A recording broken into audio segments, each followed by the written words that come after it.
الله الرحمن الرحيم ومن يقنط منكن لله ورسوله وتعمل صالحا نؤتها أجرها مرتين وأعتدنا لها رزقا كريما. محترم حضرات، اللہ تبارک و تعالیٰ کا بےحد شکر و احسان ہے کہ 21 پارے کی تفسیر مکمل ہو چکی ہے اور آج ہم 22ویں پارے کی تفسیر پیش کرنے جا رہے ہیں۔ 22ویں پارے کے شروع میں ازواج مطہرات کو، اللہ کے رسول صلی اللہ علیہ وسلم کی بیویوں کو کچھ ہدایات دی گئی، کچھ ڈائریکشنز دیے گئے۔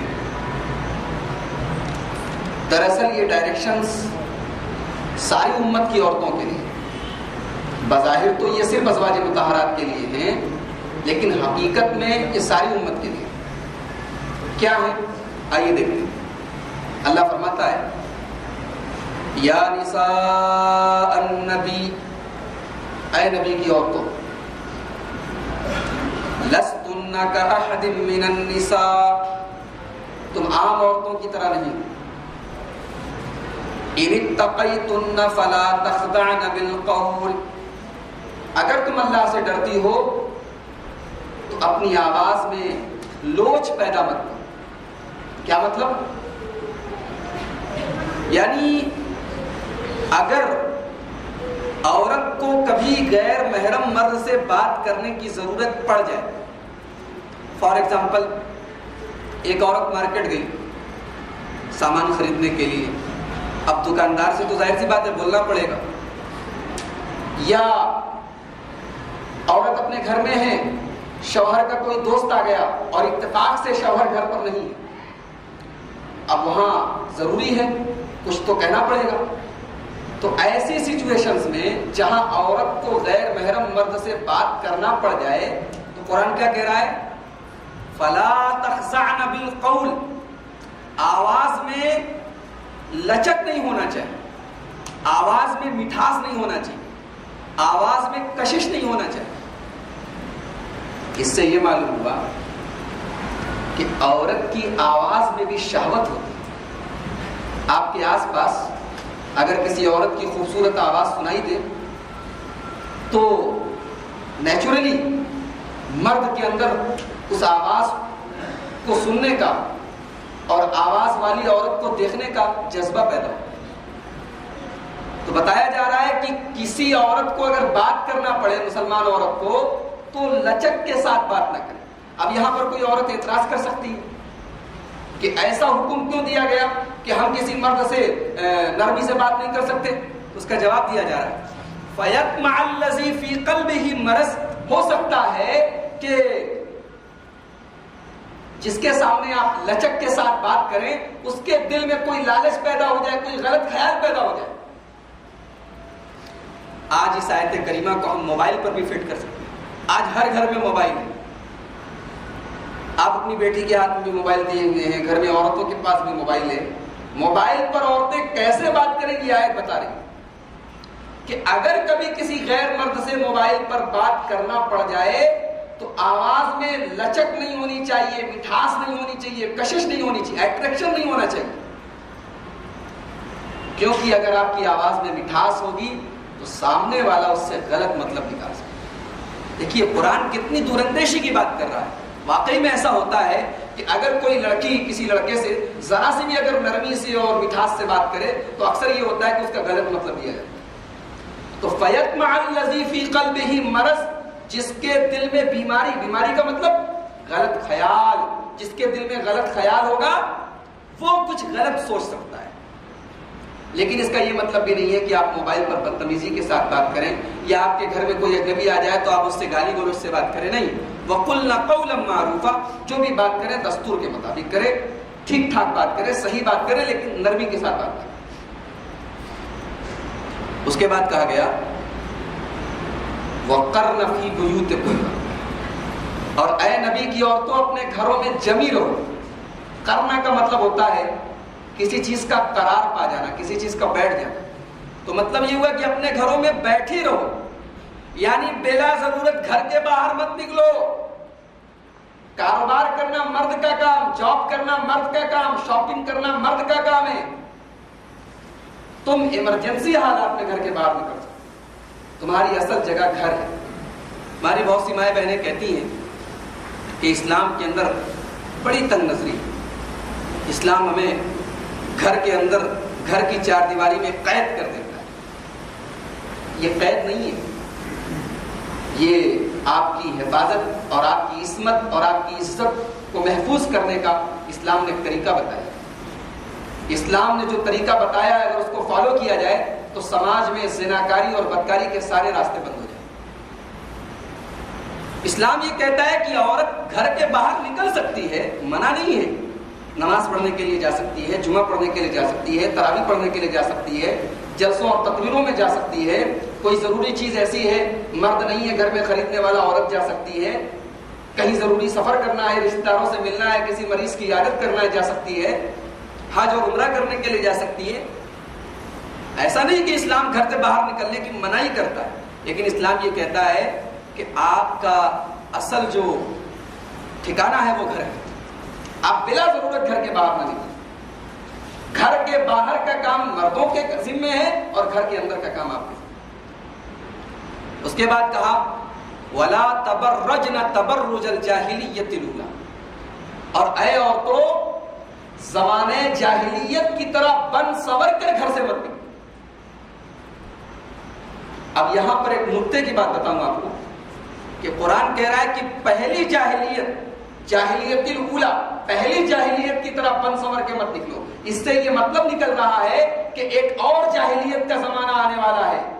یہ پہلی جاہلیت ہے، ایک بعد والی جاہلیت کا دور آنے والا ہے جس کو آج ہم اور اپنی آنکھوں سے دیکھیں.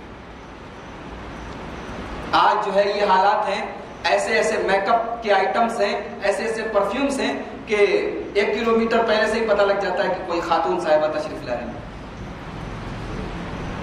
تو فرمایا کہ بن سور کے اگر گھر سے نکلنا بھی پڑ جائے تو بڑے سمپل اور بڑے سادے انداز میں نکلو، میک اپ کر کے، سج دھج کے.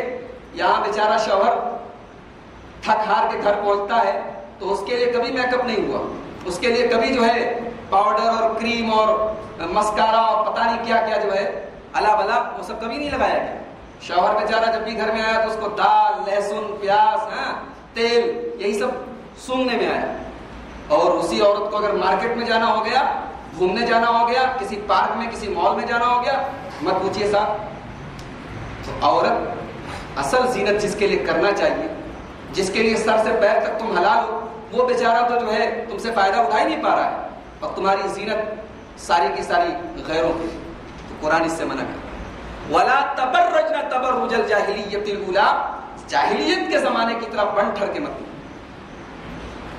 اس کے بعد کہا وَأَقِمْنَ الصَّلَاةَ، اور نماز قائم کرو، وَآتِينَ الزَّكَاةَ، اور زکات ادا کرو. اس سے یہ ثابت ہوا کہ عورت کی اپنی پراپرٹی ہو سکتی ہے، عورت کے اپنے گہنے ہو سکتے ہیں، عورت بذات خود زکات دے سکتی ہے.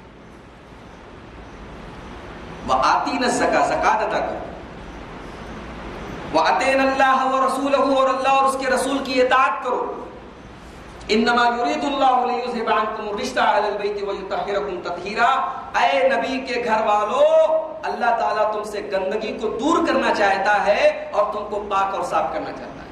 اچھا ایمانداری سے بتائیے یہاں بات کس کی چل رہی ہے؟ نبی کی عورتوں. اور یہاں پہ اہل بیت کہا گیا، نبی کے گھر والوں. تو اب نبی کے گھر والوں سے مراد آگے کی آیت لیجئے، پیچھے کی آیت لیجئے، ڈائریکٹ اہل بیت سے مراد کون لوگ ہو رہے ہیں؟ نبی کی بیویاں ہو رہی ہیں. اور ہم لوگ اپنی لینگویج میں بھی جب یہ کہتے ہیں کہ ہماری فیملی، ہمارے گھر والے، تو ہم کس کو مراد لیتے ہیں؟ اپنی بیوی کو، اپنے بچے کو. انہی لوگوں کو تو اپنی فیملی بولتے ہیں ہم لوگ. لیکن ایک عجیب مسئلہ ہے کہ آج امت میں ایک طبقہ ایسا بھی ہے جو یہ کہتا ہے کہ نبی کی ازواج مطہرات، نبی کی بیویاں، حضرت عائشہ، حضرت زینب، حضرت جویریہ، حضرت میمونہ، یہ تمام نبی کی بیویاں یہ اہل بیت میں داخل ہیں. یہ قرآن کا انکار نہیں ہوا. قرآن کیا کہہ رہا ہے؟ نبی کی بیویوں سے بات کر رہا ہے اور بات کرتے کرتے قرآن یہ کہہ رہا ہے کہ اے نبی کے گھر والوں اللہ تعالیٰ تم سے گندگی کو صاف کرنا چاہتا ہے. سیدھا سا مطلب ہے کہ یہاں اہل بیت سے مراد اللہ کے نبی کی بیویاں ہیں. اب مسلم شریف کی ایک حدیث ہے کہ اللہ کے رسول نے ایک دن ایک کالی کملی، ایک کالی چادر آپ نے اوڑھ رکھی تھی. آپ نے حضرت فاطمہ کو بلایا، حضرت علی کو بلایا، حضرت حسن کو بلایا، حضرت حسین کو بلایا، اور ان تمام لوگوں کو آپ نے اپنی چادر کے اندر، اپنے کمبل کے اندر شامل کر لیا، اور پھر آپ نے فرمایا ہؤلاء اہل بیتی، یہ لوگ میرے اہل بیت تھے. اس حدیث کا مطلب یہ نہیں ہے کہ یہی لوگ اہل بیت ہیں. اس حدیث کا مطلب یہ ہے کہ یہ بھی اہل بیت ہے. اس لیے کہ عام طور سے انسان جب اپنی فیملی کی بات کرتا ہے، اپنے گھر والوں کی بات کرتا ہے، تو داماد کو اس میں نہیں شامل کیا جاتا. شادی کے بعد بیٹی پرائے گھر کی ہو جاتی ہے، اس کو اپنے گھر والوں میں شامل نہیں کیا جاتا، نواسوں کو اپنے گھر میں شامل نہیں کیا جاتا. لیکن اللہ کے رسول نے اپنی بیٹی فاطمہ کو، اپنے داماد حضرت علی کو، اور اپنے نواسوں حضرت حسن اور حسین کو ایک چادر میں لے کر یہ فرما دیا کہ یہ لوگ بھی میرے اہل بیت میں شامل ہیں. صرف میری بیویوں کو اور میری بیٹیوں کو اہل بیت نہ مانا جائے، یہ لوگ بھی میرے اہل بیت میں شامل ہیں. یہ اس حدیث کا مطلب ہے.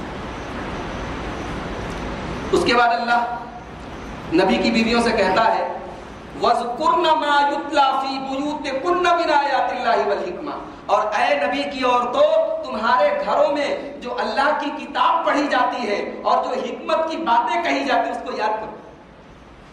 یہاں پر ایک سوال پیدا ہوا کہ نبی کے گھر میں قرآن پڑھا جاتا ہے، یہ بات تو سمجھ میں آتی ہے. نبی کے گھر میں حکمت پڑھی جاتی ہے، حکمت کیا ہے؟ عبداللہ بن عباس کہتے ہیں حکمت کا مطلب حدیث. اس سے یہ معلوم ہوا کہ نبی کے گھر میں حدیث بھی پڑھی جاتی تھی. نبی کے گھر میں جیسے قرآن پڑھا جاتا تھا ویسے حدیث پڑھی جاتی تھی. اب یہ حکم تمام عورتوں کو دیا جا رہا ہے. یہ صرف نبی کی عورتوں کے ساتھ خاص نہیں، یہ امت کی تمام خواتین کو یہ حکم دیا جا رہا ہے کہ قرآن اور حدیث کو یاد کرو، قرآن اور حدیث کو پڑھو. آج آپ لوگوں میں سے کتنے لوگ ایسے ہیں جنہوں نے اپنے گھر میں حدیث کی کتابیں لا کے رکھا؟ اگر میں سوال کروں کہ کتنے لوگوں کے گھر میں ٹی وی ہے، ذرا ہاتھ اٹھائیے، تو شاید کوئی ہاتھ ایسا ہو جو نیچے رہ جائے، شاید کوئی ہاتھ ایسا ہو. اور میں اگر سوال کروں کہ کتنے لوگوں نے اپنے گھر کی بیٹیوں کو، اپنے بیویوں کو، اپنی بچیوں کو پڑھنے کے لیے اپنے گھر میں حدیث کی کتابیں لا کے رکھا ہے، ذرا ہاتھ اٹھائیے. شاید ایک دو ہاتھ اڑ جائے تو اڑ جائے. یہ حالت ہے، یہ ہمارے سوسائٹی کا یہ حال ہے. یہ اللہ تبارک و تعالیٰ تمام مومنہ عورتوں کو یہ حکم دے رہا ہے کہ تمہارے گھروں میں قرآن اور حدیث جو پڑھا جاتا ہے، اس کا مطلب کہ گھر میں قرآن اور حدیث کی تعلیم ہونی چاہیے، قرآن اور حدیث کا برابر ذکر ہوتا رہنا چاہیے گھر میں. اس کو یاد کرو. بھائیو، اس آیت کریمہ پر ہم اور آپ عمل کریں، اور ہم اور آپ اپنے گھر میں قرآن کے ترجمے، حدیث کی کتابیں، نبی کی سیرت کی کتابیں، کم سے کم ہم اتنا خرچ کرتے ہیں دنیا کی تمام چیزوں پر، کچھ پیسہ ہم ان چیزوں پر خرچ کریں تاکہ ہمارے گھر کا ایک ماحول، ایک اچھا ماحول، ایک اسلامی ماحول بنے. اس کے بعد ایک ایسی آیت کریمہ اللہ تبارک و تعالیٰ نے اتاری جس میں قرآن کے عام انداز سے ہٹ کر مردوں اور عورتوں دونوں کا ساتھ ساتھ ذکر کیا. ایک نقطہ یاد رکھیں کہ قرآن میں کوئی بھی حکم، جو بھی حکم قرآن میں آیا ہے وہ مرد اور عورت دونوں کے لیے آیا. ایسا نہیں کہ کوئی حکم اگر قرآن کے اندر آیا تو صرف مردوں کے لیے آیا، اس میں مرد اور عورت دونوں شامل ہیں. جہاں عورتوں کا مسئلہ الگ ہے وہ بتا دیا گیا ہے، باقی سارے مسئلوں میں مرد اور عورت برابر ہیں. مثال کے طور پر اللہ کے نبی نے فرمایا کہ نماز ویسے پڑھو جیسے مجھے پڑھتے ہوئے دیکھتے ہو. اب اللہ کے نبی کی اس حدیث میں مرد بھی شامل ہیں اور عورتیں بھی شامل ہیں. عورتوں کی نماز کا کوئی الگ طریقہ اللہ کے نبی صلی اللہ علیہ وسلم سے ثابت نہیں ہے. ایک مرتبہ حضرت ام سلمہ اللہ کے رسول سے کہنے لگی، اے اللہ کے رسول، قرآن میں جتنا حکم آتا ہے سب مردوں کے لیے آتا ہے، کوئی حکم ایسا بھی ہو کہ کہا جائے کہ ہاں اے عورتوں تمہارے لیے یہ حکم ہے؟ تو اللہ تعالیٰ نے یہ آیت کریمہ بتائی جو میں پڑھنے جا رہا ہوں. ان المسلمین والمسلمات والمؤمنین والمؤمنات والقانتین والقانتات والصادقین والصادقات والصابرین والصابرات والخاشعین والخاشعات والمتصدقین والمتصدقات والصائمین والصائمات والحافظین فروجهم والحافظات والذاکرین اللہ کثیرا والذاکرات اعد اللہ لهم مغفرۃ واجرا عظیما. اس آیت کریمہ میں کچھ چیزیں بیان کی گئی. اور مردوں کا اور عورتوں کا دونوں کا ساتھ ساتھ ذکر کیا گیا. کیا فرمایا؟ ان المسلمین والمسلمات، بے شک مسلمان مرد اور مسلمان عورتیں، والمومنین والمومنات، اور مومن مرد اور مومن عورتیں، والقانتین والقانتات، اللہ کے فرمان کے آگے جھکنے والے مرد اور اللہ کے فرمان کے آگے جھکنے والی عورتیں، والصادقین والصادقات، اور سچ بولنے والے مرد اور سچ بولنے والی عورتیں، والصابرین والصابرات، صبر کرنے والے مرد اور صبر کرنے والی عورتیں، والمتصدقین والمتصدقات، صدقہ کرنے والے مرد اور صدقہ کرنے والی عورتیں، والصائمین والصائمات، روزہ رکھنے والے مرد اور روزہ رکھنے والی عورتیں، والحافظین فروجہم والحافظات، اپنی شرمگاہوں کی، اپنی عزت اور آبرو کی حفاظت کرنے والے مرد اور اپنی عزت اور آبرو کی حفاظت کرنے والی عورتیں، والذاکرین اللہ کثیرا والذاکرات، اور اللہ کا زیادہ سے زیادہ ذکر کرنے والے مرد اور اللہ کا زیادہ سے زیادہ ذکر کرنے والی عورتیں. ان سب کے لیے اللہ نے مغفرت اور بہت بڑا ثواب تیار کر.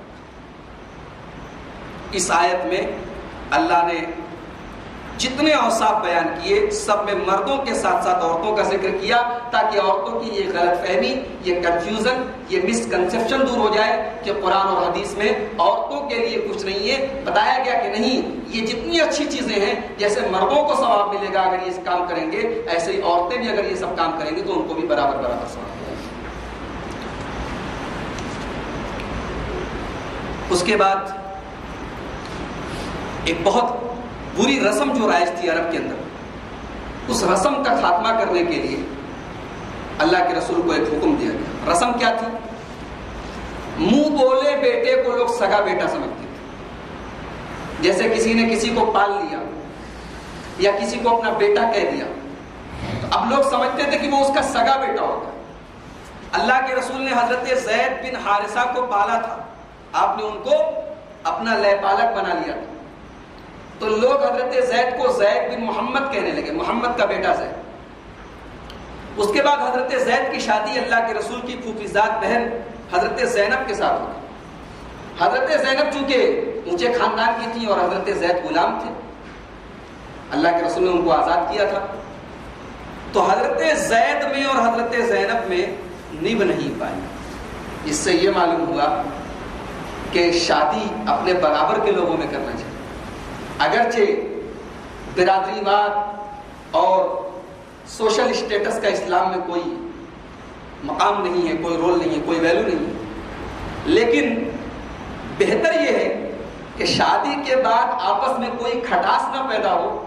انسان کو فائنینشیل، ریلیجیس اور سوشل اسٹیٹس مینٹین کرنا چاہیے.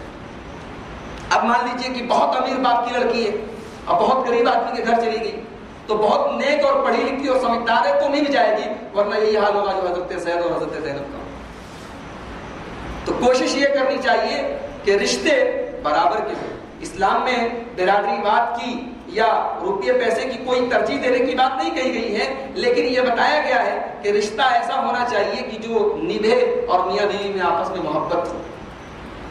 تو حضرت زید میں اور حضرت زینب میں نبھ نہیں پائے.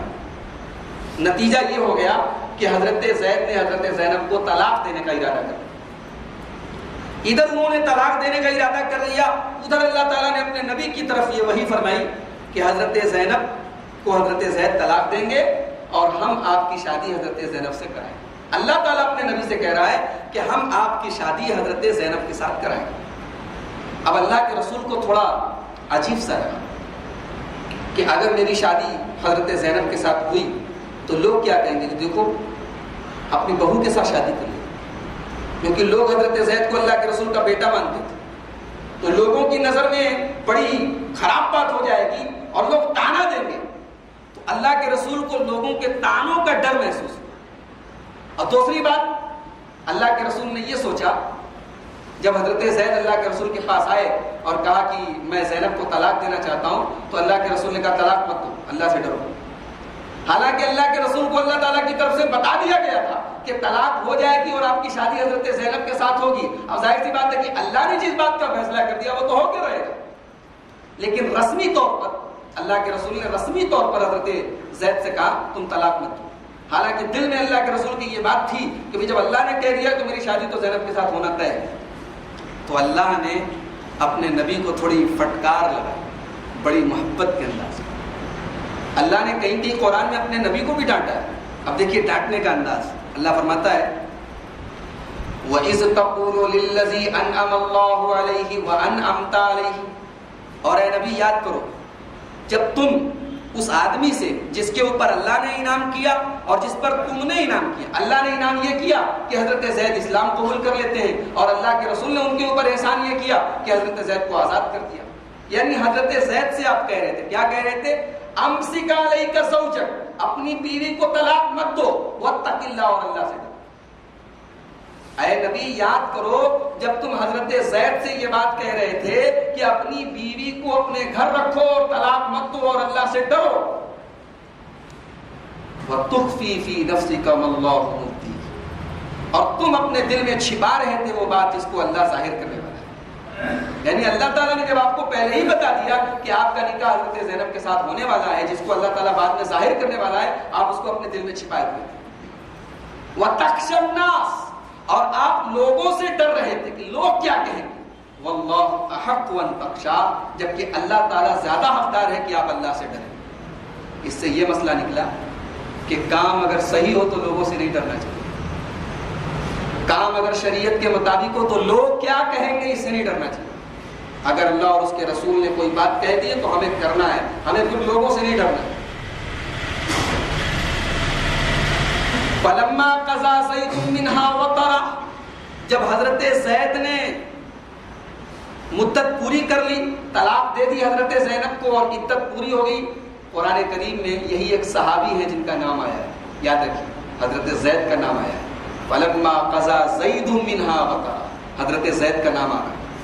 جب حضرت زید نے اپنی مدت پوری کر لی, زوجنا کہا, تو ہم نے آپ کی شادی زینب کے ساتھ کرا دی.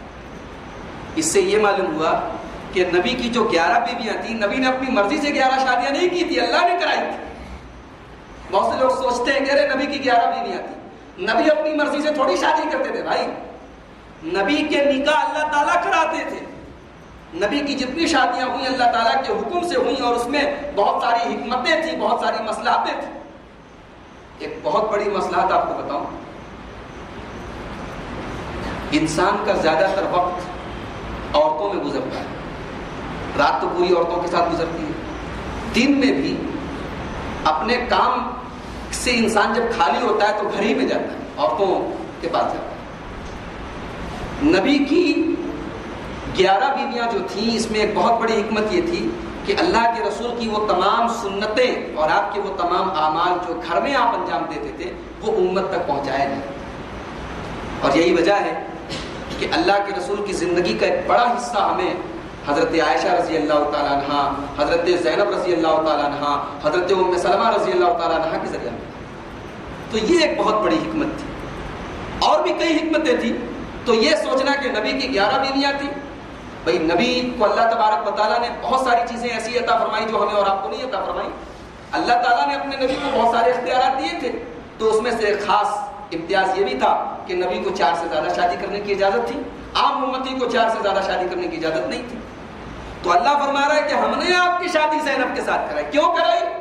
لِكَيْ لَا يَكُونَ عَلَى الْمُؤْمِنِينَ حَرَجٌ فِي أَزْوَاجِ أَدْعِيَائِهِمْ, تاکہ آج کے بعد سے لوگوں کو یہ قاعدہ معلوم ہو جائے کہ منہ بولا بیٹا سگا بیٹا نہیں ہے.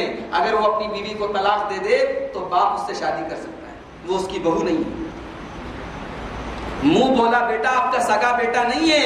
منہ بولے بیٹے کے اوپر وہ سارے احکام لاگو نہیں ہوتے جو سگے بیٹے کے اوپر لاگو ہوتے. اس کے بعد اللہ تبارک و تعالیٰ نے اس کو اور واضح کرتے ہوئے فرمایا ما کان محمد ابا احد من رجالکم, محمد تمہیں سے کسی مرد کے باپ نہیں. محمد کی اولاد میں کوئی مرد ہے ہی نہیں ہے, تو تم کیوں زید بن محمد کہتے ہو؟ محمد صلی اللہ علیہ وسلم کی اولاد میں کوئی مرد نہیں ہے, وہ بیٹیوں کے باپ ہیں, ان کا کوئی بیٹا جوان ہے ہی نہیں ہے. تو زید بن محمد کہنا غلط ہے, زید بن حارثہ کہو. جن کے وہ بیٹے ہیں باپ کا نام لو, محمد صلی اللہ علیہ وسلم کے ساتھ ان کو مت جوڑو. ما کان محمد ابا احد من رجالکم, محمد صلی اللہ علیہ وسلم تم میں سے کسی مرد کے باپ نہیں. اچھا مرد کے باپ نہیں ہے تو ایک سوال پیدا ہوتا ہے کہ جتنے رسول آئے زیادہ تر رسول تو باپ تھے، ان کی اولادیں ہوئیں، تو یہ کیسے رسول ہیں کہ رسول بھی ہیں اور ان کی اولاد میں کوئی لڑکا نہیں ہے، ان کی نسل آگے نہیں بڑھ رہی ہے؟ مکہ کے کافر کہتے ہیں یہ تو ابتر ہے، مقتول نسل ہے، ان کی تو دم کٹی ہے، ان کی تو نسل بھی آگے نہیں چلے گی، ان کا کوئی بیٹا نہیں ہے، ان کی نسل کو آگے بڑھانے والا کوئی نہیں۔ اللہ نے آگے کہا وَلَٰكِن رَسُولَ اللَّهِ، محمد صلی اللہ علیہ وسلم اللہ کے رسول ہیں۔ ارے جس کی پوری امت ہو اس کو بیٹے کی ضرورت ہے، بیٹے کی ضرورت اس کو ہوتی ہے جس کا کوئی سہارا نہ ہو۔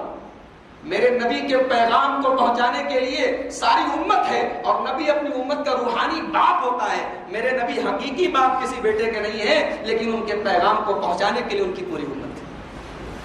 وَلَٰكِن رَسُولَ اللَّهِ، اللہ کے رسول ہیں۔ وَخَاتَمَ النَّبِيِّينَ، اور آپ صلی اللہ علیہ وسلم خاتم النبیین، خاتم کے معنی ہوتا ہے سیل، جیسے کسی چیز کو آپ سیل پیک کر دیں تو اللہ نے کہا خاتم النبیین، میرا نبی خاتم النبیین ہے، میرے نبی نے نبوت کو سیل پیک کر دیا، اب میرے نبی کے بعد کوئی نبی نہیں آنے والا۔ یہ آیت اس بات کی دلیل ہے کہ اللہ کے رسول صلی اللہ علیہ وسلم کے بعد اس دنیا میں کوئی رسول نہیں آ سکتا، نہ تو حقیقی رسول آ سکتا ہے، نہ ذلی اور بریزی۔ یہ مرزا غلام احمد قادیانی کیا بولتا تھا؟ ارے میں اللہ کا حقیقی رسول نہیں ہوں، میں تو مہدی ہوں، میں ذلی رسول ہوں، میں بروزی رسول ہوں، میں رسول کی پرچھائی ہوں۔ ہاں، رسول کی پرچھائی بھی نہیں آ سکتی دنیا میں۔ اللہ کے رسول نے نبیوں کی سیل کو پیک کر دیا، آپ آخری رسول ہیں، آپ کے بعد کوئی رسول نہیں۔ اس کے بعد اللہ کے رسول کی 5 صفات بیان کی جا رہی ہیں۔ فرمایا یا ایھا النبی انا ارسلناک شاہدا ومبشرا ونذیرا، اے نبی ہم نے آپ کو شاہد بنایا۔ شاہد کا مطلب گواہ۔ نبی کو گواہ کیوں بنایا؟ قیامت کے دن حضرت نوح علیہ السلام سے اللہ تعالیٰ پوچھے گا کہ کیا آپ نے اپنی قوم کو نبوت پہنچا دی؟ تو نوح علیہ السلام کہیں گے کہ ہاں پہنچا دی۔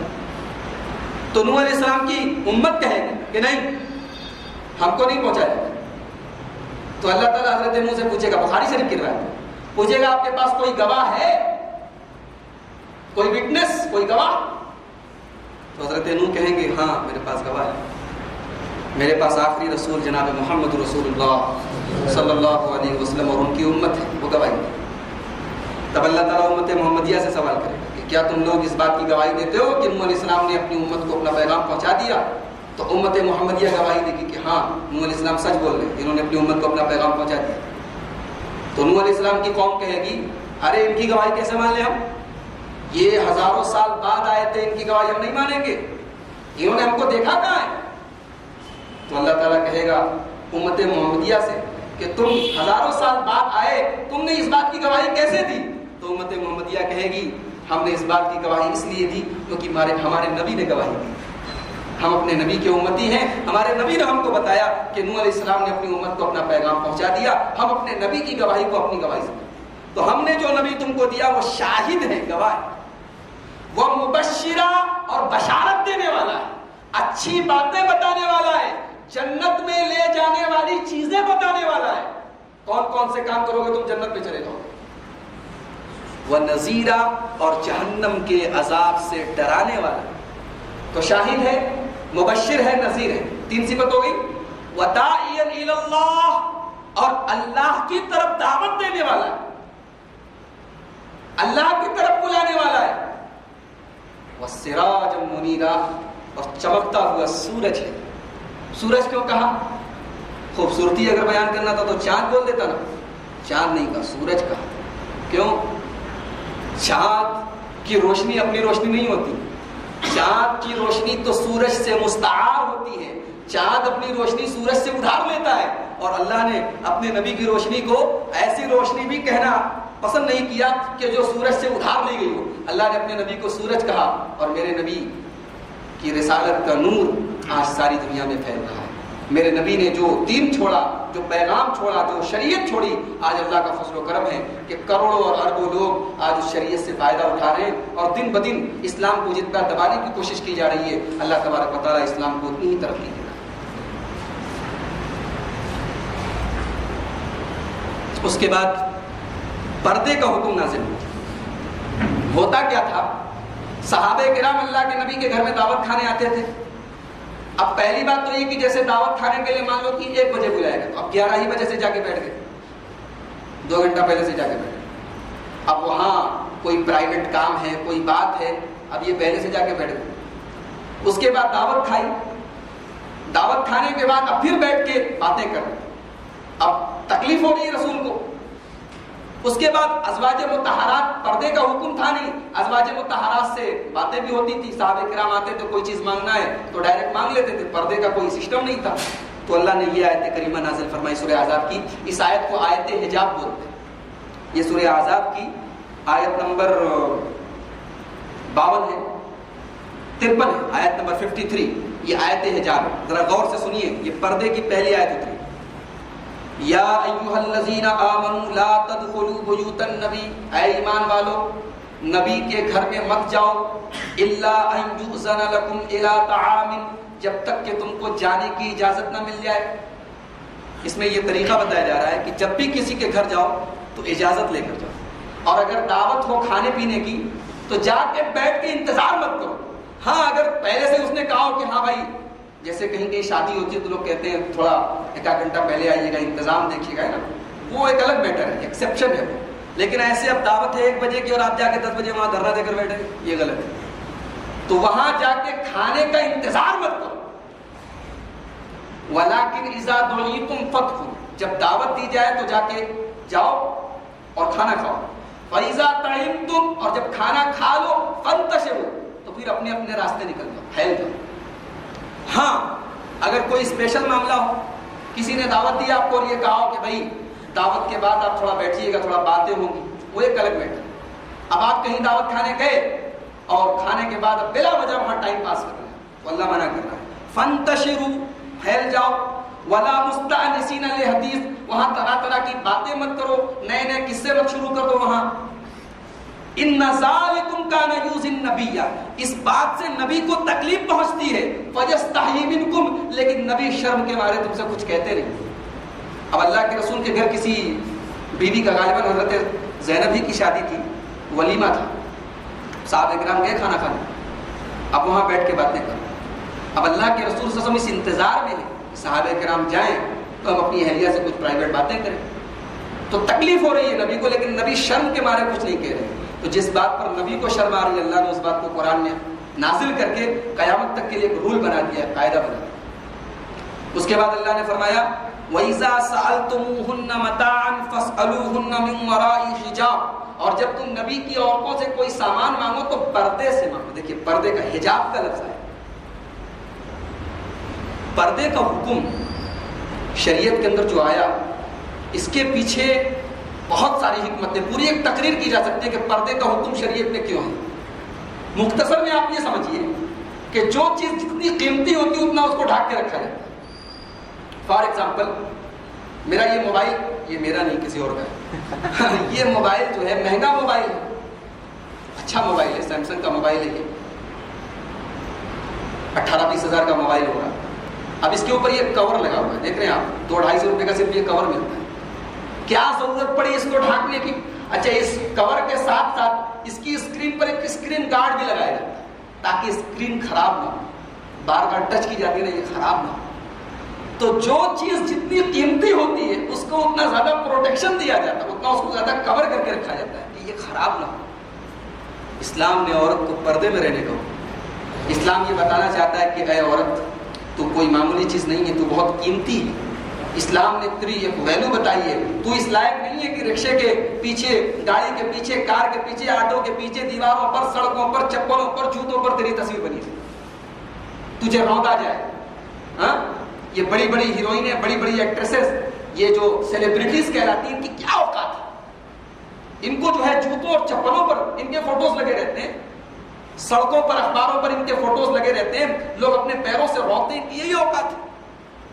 تو عورت نے جب پردے کو چھوڑا، شرم و حیا کو چھوڑا، عزت و عصمت کا دامن چھوڑا، تو اس کی حیثیت اس قدر ذلیل ہو گئی ہو کہ آج وہ بازاروں چیز بنی۔ تو اسلام نے پردے کا حکم نازل کر کے عورت کو یہ سمجھانے کی کوشش کی ہے کہ اے عورت تو کوئی حقیر چیز نہیں ہے، تو ہماری نظر میں بہت قیمتی ہے اور تیری قیمت اسی میں ہے کہ تجھے پردے میں رہنا چاہیے۔ اس کے بعد ایک اصول بتایا گیا کہ نبی کی بیویوں سے نبی کے انتقال کے بعد بھی کوئی شادی نہیں کر سکتا۔ فرمایا وَمَا كَانَ لَكُمْ أَن تُؤْذُوا رَسُولَ اللَّهِ، تمہیں نہ تو اس بات کا حق حاصل ہے کہ تم اللہ کے رسول کو تکلیف پہنچاؤ، وَلَا أَن تَنكِحُوا أَزْوَاجَهُ مِن بَعْدِهِ أَبَدًا، اور نہ ہی تم رسول کے بعد رسول کی بیویوں سے شادی کر سکتے۔ یہ حکم کیوں دیا گیا؟ رسول کے بعد رسول کی بیوی سے شادی نہیں کر سکتے۔ اس کی پہلی وجہ تو یہ ہے کہ رسول کی بیویاں ہم سب کی ماں ہیں، اور ماں سے آدمی شادی کیسے کرے؟ ایک وجہ تو یہ ہے۔ دوسری وجہ یہ ہے کہ شریعت کا یہ اصول ہے کہ آخری بیوی جنت میں مرد کے ساتھ رہتی ہے۔ مان لیجئے کہ ایک انسان نے 3 عورتوں سے شادی کی، ایک عورت مر گئی، دوسری سے کی، دوسری مر گئی، تیسری سے کی، تو آخری والی عورت کے ساتھ وہ جنت میں رہتا ہے۔ تو اللہ کے رسول صلی اللہ علیہ وسلم کے انتقال کے وقت آپ کی جتنی بیویاں موجود تھیں وہ تمام کی تمام آپ کے ساتھ جنت میں بھی رہیں گی، اس لیے منع کیا گیا کہ ان کے ساتھ کوئی دوسرا شادی کرے۔ اور تیسری وجہ یہ بھی ہے کہ ازواج مطہرات کا جو مقام اور مرتبہ ہے، اس مقام و مرتبہ کے خلاف بات ہے کہ ان کے نبی کے انتقال کے بعد ان سے کوئی شادی کرے۔ ظاہر سی بات ہے کوئی مرد یہ پسند نہیں کرے گا کہ اس کی بیوی سے کوئی دوسرا شخص شادی کرے۔ مرنے کے بعد ایک الگ بات ہے، ایک مجبوری ہوتی ہے، ورنہ کوئی آدمی پسند نہیں کرے گا کہ اس کی بیوی سے کوئی دوسرا شادی کرے۔ تو اللہ کے نبی صلی اللہ علیہ وسلم کو اپنی بیویوں سے جو محبت تھی، اس محبت کا لحاظ رکھتے ہوئے یہ حکم دیا گیا کہ نبی کے انتقال کے بعد بھی نبی کی بیویوں سے کوئی شادی نہیں کر سکتا۔ اچھا، گھر کے اندر اگر عورتیں ہیں تو پردے سے جا کے ان سے مانگو۔ اب گھر کے باہر نکلے عورتیں تو کیسے نکلے؟ سج دھج کے میک اپ کر کے کھلم کھلا نکلے؟ اب اس کا بھی حکم آگے بتائے گا۔ فرمایا یا ایھا النبی قل لازواجک، اے نبی اپنی بیویوں سے کہہ دو، وبناتک اپنی بیٹیوں سے کہہ دو، ونساء المؤمنین اور تمام مومن عورتوں سے کہہ دو۔ کیا کہہ دو؟ یدنین علیہن من جلابیبہن، جب وہ اپنے گھر سے نکلیں تو اپنے اوپر جلباب ڈال دیں۔ جلباب مینس ما یغطی البدن کلہ، جلباب بولتے ہیں ایسے کپڑے کو جو پورے بدن کو ڈھانپے۔ ہمارے یہاں برقع چلتا ہے، برقع بھی جلباب ہے، کہیں کہیں ابا اس کو بولتے ہیں، ابا بھی جلباب ہے۔ بہرحال ایسی چیز ہونی چاہیے کہ عورت کا پورا بدن اس میں ڈھک جائے۔ اب یہیں سے ایک بات پتہ چلی کہ حجاب کا مقصد یہ ہے کہ عورت سر سے پیر تک ڈھک جائے۔ اب جو برقع یا جو نقاب عورت کو اور زیادہ ظاہر کرے اس سے کوئی مسئلہ نہیں ہے۔ آج کل ایسا ہی برقع تو چل رہا ہے، یہاں پہ ڈیزائن بنی ہے، یہاں پہ ڈیزائن بنی ہے، پیچھے ڈیزائن بنی ہے، یہاں پہ جالی لگی ہوئی ہے، یہاں پہ نیٹ لگا ہوا ہے۔ ہمارے واسی بھائی کی دکان پہ چلے جائیے نا، دبئی کے برقعے دیکھ لیجیے آپ، ایسے ایسے برقعے آ رہے ہیں کہ عورت اگر برقعے میں نہ ہو تو شاید لوگوں کی نظریں نہ جائے، برقعے نے تو اس کو اور اٹریکٹیو بنا دیا، اور زیادہ اس کو جو ہے پرکشش بنا دیا۔ تو قرآن کیا کہہ رہا ہے کہ اے نبی اپنی بیویوں سے کہہ دو، بیٹیوں سے کہہ دو، تمام مومن عورتوں سے کہہ دو کہ جب گھر سے نکلیں تو جلباب ڈال دیں۔ مقصد کیا ہے اس کا؟ ذالک ادنی ان یعرفن فلا یؤذین، تاکہ جب وہ گھر سے نکلیں تو کوئی ان کو چھیڑے نہ، ان کو پہچان لیا جائے کہ یہ شریف عورت ہے۔ پتا چلا کہ مسلمان عورت کی آئیڈینٹی ہے نقاب، اس کی پہچان ہے۔ وہ جب نقاب میں، جب پردے میں نکلے گی تو زمانہ سمجھ جائے گا یہ باحیا عورت ہے، یہ شرم والی عورت ہے، یہ غیرت والی عورت ہے، اور اس کو کوئی لفنگا، کوئی آوارہ، کوئی بدچلن انسان اس کو چھیڑنے کی کوشش نہیں کرے۔ ڈاکٹر ذاکر نائک نے اپنی ایک تقریر میں کہا کہ بھئی سیدھی سی بات ہے، ایک عورت اسلامی پردے میں نکلتی ہے اور ایک لڑکی جینس میں اور ٹاپ میں نکلتی ہے، اور دونوں راستے سے جا رہی ہیں، اور محلے کا ایک اوباش قسم کا نوجوان وہاں پہ کھڑا ہے، تو وہ کس کو چھیڑے گا، کس کی طرف، کس کے اوپر آواز کسے گا، کس کو اشارے بازی کرے گا؟ ظاہر سی بات ہے کہ جو اپنے آپ کو دعوت نظارہ دے رہی ہے، جو یہ کہہ رہی ہے کہ آؤ مجھے چھیڑو، اسی کو تو دے گا وہ۔ دلی میں جب ریپ کانڈ ہوا تھا چلتی بس میں، تو اس موقع پر ایک مہیلا ادھیکار آیوگ ہے، وومنس رائٹ کمیشن، جیسے ہیومن رائٹ کمیشن ہے ویسے وومن رائٹ کمیشن ہے۔ تو وومن رائٹ کمیشن کی جو ممبرز تھے ان لوگوں نے ایک میٹنگ کی تھی، ٹیلی ویژن پر اس کا آیا تھا انٹرویو۔ تو اس میں 80% عورتوں نے یہ بات کہی تھی کہ اس لڑکی کو اتنی رات میں اپنے بوائے فرینڈ کے ساتھ نکلنے کی ضرورت کیا تھی؟ ہماری عدالت، ہماری حکومت ریپ کے اوپر قابو نہیں پا رہی ہے، اس کے پیچھے کئی وجوہات ہیں۔ ایک بہت بڑی وجہ تو یہ ہے کہ ولگیرٹی بہت سماج میں پھیل رہی ہے، انٹرنیٹ اور ٹی وی اور موبائل کے ذریعہ، لیکن ایک بہت بڑی وجہ یہ بھی ہے کہ آج عورتوں کے کپڑے، ان کے چال چلن، ان کا گھر سے باہر نکلنا کوئی ٹائمنگ نہیں ہے، کوئی اصول نہیں ہے۔ قرآن اصول بتا رہا ہے، اسلام اصول بتا رہا ہے، اگر ان اصولوں کی پابندی کی جائے تو اللہ تبارک و تعالیٰ گواہ ہے، انشاءاللہ یہ تمام چیزیں ختم ہو جائیں۔ اس کے بعد یہ فرمایا گیا زبان کی حفاظت کرو سب ٹھیک ہو جائے۔ یا ایھا الذین آمنوا اتقوا اللہ وقولوا قولا سدیدا، زبان سے اچھی بات نکالو، اللہ سے ڈرو اور زبان سے اچھی بات نکالو۔ یغفر لکم ذنوبکم یصلح لکم اعمالکم ویغفر لکم ذنوبکم، اللہ تعالیٰ تمہارے تمام بگڑے کام بنا دے گا اور تمہارے گناہوں کو معاف کر دے گا۔ اس سے یہ معلوم ہوا کہ زبان اگر انسان صحیح کر لے تو سب صحیح ہو جائے گا۔ آج سب سے زیادہ گناہ اگر ہوتا ہے تو زبان سے ہوتا ہے، گالی زبان سے، غیبت زبان سے، چغلی زبان سے، اللہ اور اس کے رسول کا مذاق اڑایا جا رہا ہے زبان سے، جھوٹ بولا جا رہا ہے زبان سے، کسی کا مذاق اڑایا جا رہا ہے زبان سے۔ زبان کے گناہوں پر خالی آدمی کنٹرول کر لے، بہت ساری چیزیں بن جائیں گی، بہت ساری چیزوں کی اصلاح ہو جائے گی۔ اس کے بعد حضرت داؤد اور سلیمان علیہ السلام کا واقعہ بیان کیا، فرمایا کہ ہم نے حضرت داؤد کو بہت بڑا مقام دیا تھا۔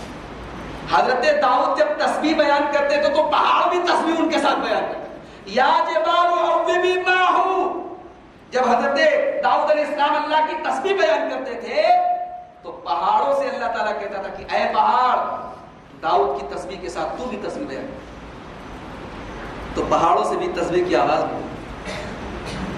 اللہ نے کتنی عظیم نعمت سے نوازا۔ والطیر، اور پرندے حضرت داؤد علیہ السلام کے کنٹرول میں تھے، پرندوں پر ان کی حکومت تھی۔ وَأَلَنَّا لَهُ الْحَدِيدَ، اور اللہ تبارک و تعالیٰ نے حضرت داؤد کے لیے لوہے کو نرم کر دیا تھا، لوہے کو ہتھوڑے سے پیٹنے کی ضرورت نہیں پڑتی تھی، حضرت داؤد علیہ السلام لوہے کو جیسے چاہتے تھے موڑ دیتے تھے۔ اس سے یہ معلوم ہوا کہ لوہار کا پیشہ یہ کوئی خراب پیشہ نہیں، یہ حضرت داؤد علیہ السلام کی سنت ہے۔ اور اس سے یہ بھی معلوم ہے کہ محنت کر کے انسان اگر روزی روٹی کما رہا ہے تو شریعت کی نظر میں بہت اچھی بات ہے، کسی بھی پیشے کو حقیر نہیں سمجھنا چاہیے۔ ایک انسان اگر لوہے کا کام کر رہا ہے، ایک انسان اگر لکڑہارا ہے، ایک انسان اگر کمہار ہے، مٹی کا کام کر رہا ہے، اگر وہ محنت مزدوری سے کام کر رہا ہے تو شریعت کی نظر میں وہ بہت اچھا ہے، اس کو حقیر مت سمجھو۔ یہ نہیں کہ ہم بزنس کر رہے ہیں، ہم بزنس مین ہیں تبھی ہم بہت اچھے ہیں۔ اگر محنت کر کے کوئی صنعت، کسی صنعت سے انسان جڑا ہے، کوئی لوہار ہے، کوئی بڑئی ہے، کوئی کمہار ہے، تو شریعت کی نظر میں وہ بھی بہت اچھا ہے۔ حضرت داؤد علیہ السلام کو دیکھیے، اللہ نے لوہا ان کے لیے نرم کر دیا۔ اس کے بعد حضرت سلیمان کا ذکر ہو رہا ہے کہ وَلِسُلَيْمَانَ الرِّيحَ، حضرت سلیمان کے کنٹرول میں ہوا تھی، اور حضرت سلیمان کے پاس ایک تخت تھا جس کو تخت سلیمانی کہتے ہیں۔ اس تخت پر حضرت سلیمان علیہ السلام اپنی پوری فیملی کے ساتھ سفر کرتے تھے، اور اس زمانے کا وہ ہوائی جہاز تھا، اس زمانے کا وہ ہوائی جہاز تھا۔ غدوها شہر، ایک مہینے کا راستہ تخت سلیمانی کے ذریعہ صبح سے شام تک طے ہو جاتا تھا۔ آج بھی حال ہے کہ نہیں؟ جو لوگ پہلے حج کرنے جاتے تھے ان کو 2-3 مہینہ لگ جاتا تھا، آج 4 گھنٹے میں بامبے سے اور لکھنؤ سے اور بنارس سے جدہ کے لیے ڈائریکٹ فلائٹ مل جاتی ہے کہ نہیں؟ تو حضرت داؤد، حضرت سلیمان علیہ السلام کے پاس جو تخت تھا، ہوا ان کے کنٹرول میں تھی، اس ہوا کے ذریعے وہ 1 مہینے کی مسافت کو صبح سے شام تک اور شام سے صبح تک طے کر دیتے تھے۔ وَأَسَلْنَا لَهُ عَيْنَ الْقِطْرِ، اور جیسے داؤد علیہ السلام کے لیے لوہے کو نرم کیا گیا تھا، ایسے ہی سلیمان علیہ السلام کے لیے تانبے کو نرم کر دیا گیا تھا۔ تانبا ان کے لیے ایسے بہتا تھا جیسے پانی بہتا ہے، تانبے کو وہ جیسے چاہے ویسے پلٹ دیتے تھے۔ وَمِنَ الْجِنِّ مَن يَعْمَلُ بَيْنَ يَدَيْهِ، اور بڑے بڑے جنات حضرت سلیمان علیہ السلام کے کنٹرول میں تھے، ان کے قابو میں۔ آج بھی بہت سارے لوگ جنات کو اپنے قابو میں کرتے ہیں۔ جنات کو قابو میں کرنا یہ صحیح ہے کہ غلط ہے؟ اس بارے میں قرآن و حدیث سائلنٹ ہے۔ حضرت سلیمان علیہ السلام کے بارے میں ملتا ہے کہ جنات ان کے کنٹرول میں تھے، لیکن ہمارے نبی کی شریعت میں ایسی کوئی بات نہیں ملتی ہے کہ کچھ ایسا عمل کیا جائے کہ جس سے جنات آپ کے قبضے میں آ جائے۔ میں نے اپنے یہاں کچھ لوگوں کے بارے میں سنا کہ وہ جنات ان کے قبضے میں ہے اور جنات سے وہ بہت سارے کام کراتے ہیں، اور بہت سے ایسے لوگوں کے بارے میں بھی سنا جنہوں نے جنات کو اپنے قابو میں کرنے کے لیے رات کو 12 بجے قبرستان میں جا کے کچھ کرنے کی کوشش کی، پتہ چلا کہ وہ اللہ کو پیارے ہو گئے۔ تو یہ سب حرکتیں نہ ہی کی جائیں تو بہتر ہے، قرآن و حدیث سے اس کا کوئی ثبوت نہیں ملتا۔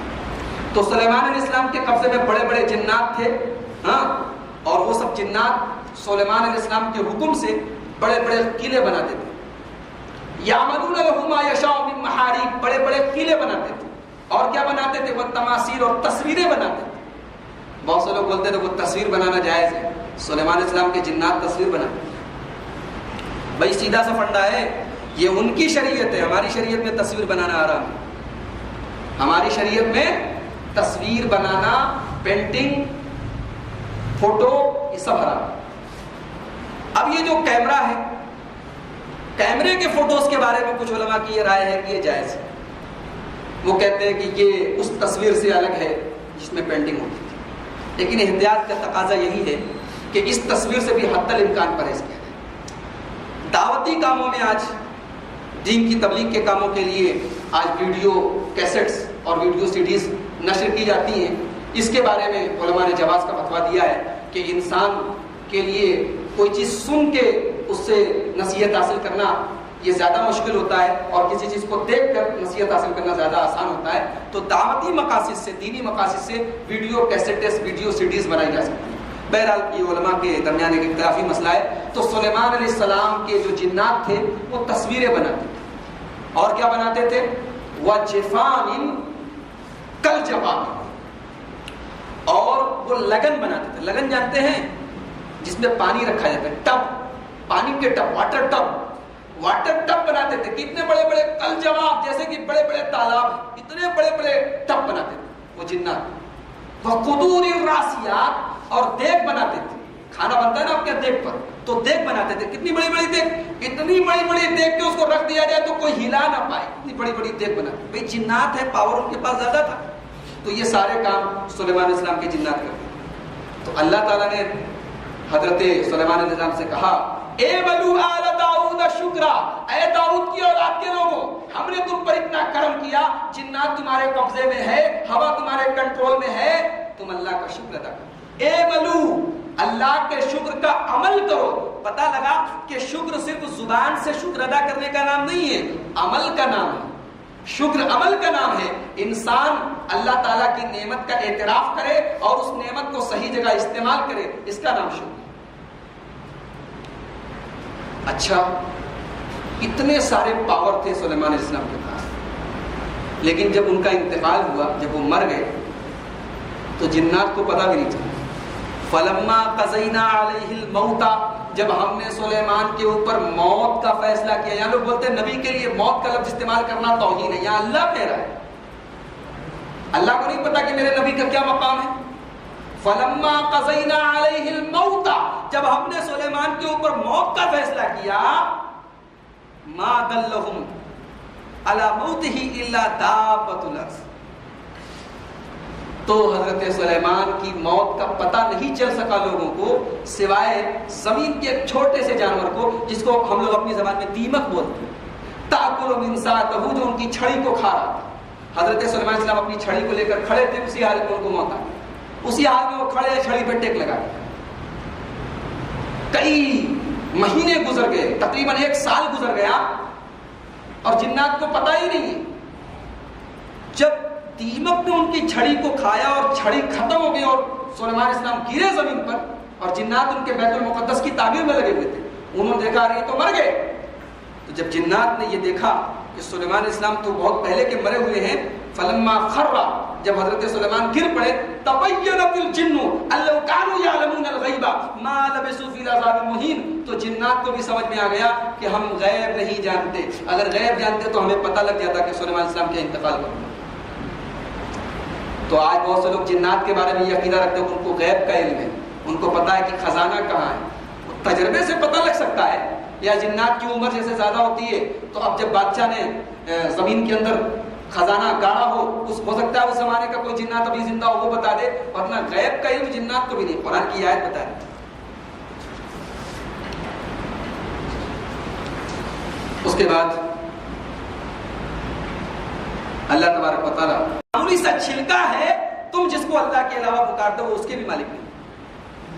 ان تدعوهم لا يسمعوا دعاءكم، تم اللہ کو چھوڑ کے جس کو پکارتے ہو، جب تم ان کو پکارتے ہو وہ تمہاری دعا کو سنتے نہیں ہیں۔ ولو سمعوا، اور اگر سن بھی لیں، مستجابوا لكم، تو ان کے اندر اتنی طاقت نہیں، اتنا پاور نہیں کہ وہ تمہاری دعا کو قبول کر سکے، تمہارا جواب دے سکے۔ اس کے بعد بھی کوئی شرک کرے، اللہ کے علاوہ دوسروں کو پکارے، تو پھر اس کی عقل اور اس کے سمجھ کے اوپر ماتم کرنے کے علاوہ اور کیا کیا جا سکتا۔ اس کے بعد سورہ یاسین شروع ہو گئی۔ سورہ یاسین میں یہ فرمایا گیا انا نحن نحیی الموتى ونکتب ما قدموا وآثارهم، ہم مردوں کو زندہ کریں گے اور مردوں نے جو کام کیا ہم سب لکھیں گے، وآثارهم، اور ان کے کام کا نتیجہ کیا تھا وہ بھی لکھیں گے۔ اس سے یہ معلوم ہوا کہ انسان جو عمل کرتا ہے اس کا اثر بھی لکھا جائے گا۔ کیا مطلب؟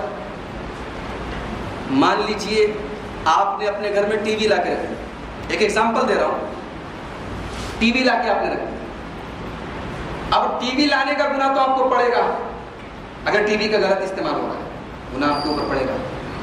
آپ کے مرنے کے بعد بھی ٹی وی کے ذریعے آپ کے گھر کا ماحول بگڑتا رہا، آپ کی پوتیاں پر پوتیاں لکڑ پوتیاں بگڑتی نہیں، جب تک اس برائی کا اثر پڑتا رہا آپ کے نام اعمال میں اس کو لکھا جائے۔ اسی طریقے سے آپ نے کوئی اچھا کام کیا، آپ نے کوئی مدرسہ بنوا دیا، کوئی کنواں کھودوا دیا، اب اس وقت تو آپ کے نام اعمال میں اس کا ثواب لکھ دیا گیا، لیکن اس کا اچھا اثر جب تک پڑتا رہے گا، آپ نے جو قرآن چھوڑ دیا، جو کتابیں چھوڑ دی، جو اسلامی کیسٹس چھوڑ دی، جو اسلامک ویڈیوز آپ نے اپنے پیچھے چھوڑ دیے، جب تک اس کا اچھا اثر پڑتا رہے گا اس کا ثواب آپ کے نام اعمال میں لکھا جاتا رہے گا۔ قرآن کی یہ آیت اس بات کی دلیل ہے۔ اللہ فرما رہا ہے کہ انا نحن نحیی الموتى، ہم مردوں کو زندہ کریں گے، ونکتب ما قدموا، اور انہوں نے جو عمل کیا اس کو لکھیں گے، وآثارهم، اور اس عمل کا اثر بھی لکھیں گے، وَكُلَّ شَيْءٍ أَحْصَيْنَاهُ فِي إِمَامٍ مُبِينٍ، اور ہم نے ہر چیز کو امام مبین کے اندر یعنی لوح محفوظ کے اندر لکھ رکھا ہے کہ کس کو کتنی زندگی ملے گی، کس کو کتنا عمر ملے گی، کس کو کتنی روزی ملے گی، سب اللہ تبارک و تعالیٰ کے یہاں پورا ریکارڈ ہے، پورا لکھا ہوا ہے، اس سے ذرہ برابر نہ کوئی کم پا سکتا ہے نہ زیادہ پا سکتا ہے۔ تو یہ تھی 22ویں پارے کی تفسیر۔ اللہ تبارک و تعالیٰ سے دعا ہے رب العالمین ہم سب کو قرآن حکیم کو پڑھنے، سمجھنے اور اس پر عمل کرنے کی توفیق عطا فرمائے۔ وآخر دعوانا الحمد